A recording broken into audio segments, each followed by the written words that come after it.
Good morning, friends. Welcome to Dr. PM Times. This is Dr. Muriez. This episode, I am going to concentrate on abdominal obesity, how fat gets accumulated in the abdominal region. What is truncal obesity? How or what are the sources from where the fat comes and deposits here? So, the storage fat, which is the fat that is present intra-abdominal and also in the truncal region, subcutaneous region, the fat gets mobilized from various sources and gets deposited here. Usually, the source of energy for any person is glucose that is we take it. That is, the carbohydrates that we take in is converted into glucose that is absorbed, and this glucose is the main source of energy. Excess of carbohydrate intake means the glucose is stored as glycogen in tissues, especially the muscle and liver, and which can be mobilized in times of need. But more amount of food that we take in, the excess glucose is converted into triglycerides and it is stored in the abdominal region, which forms the abdominal obesity. So, the first source for accumulation of fat in the form of triglycerides in the abdominal region is the food that we take, which gets digested in the small intestine, absorbed in the small intestine, transported with chylomicrons and stored as triglycerides in the adipocytes which are present in the abdomen.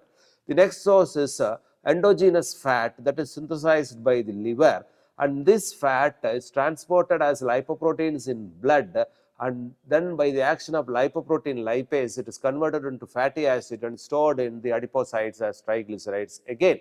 The third source is from by a shunt pathway called HMP shunt pathway, by which excess glucose is converted to fatty acids and it is stored in the abdominal region.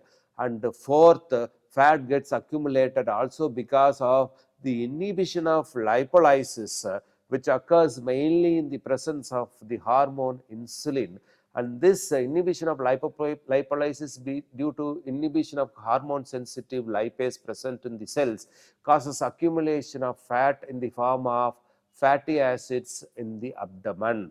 This is called truncal obesity or abdominal obesity, which is responsible for increased in waist girth as the men age. Especially in men it is more. In women it is more of subcutaneous fat which gets accumulated in the pelvic, thigh and buttocks region, whereas in men it is more of abdominal or truncal obesity, which is due to fat from dietary source, fat from the liver, then also fat from glucose through shunt pathway and also by inhibition of lipolysis.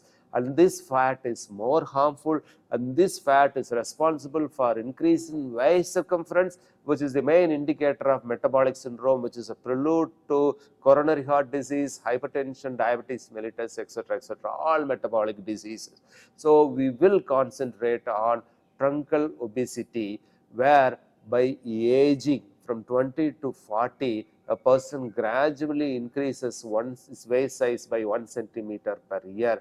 As natural process, the waist keeps on increases, and this truncal obesity is more harmful than fat that is present in other organs. So, it is the distribution of fat that is more harmful. Why, we will see in the next episode. Thank you.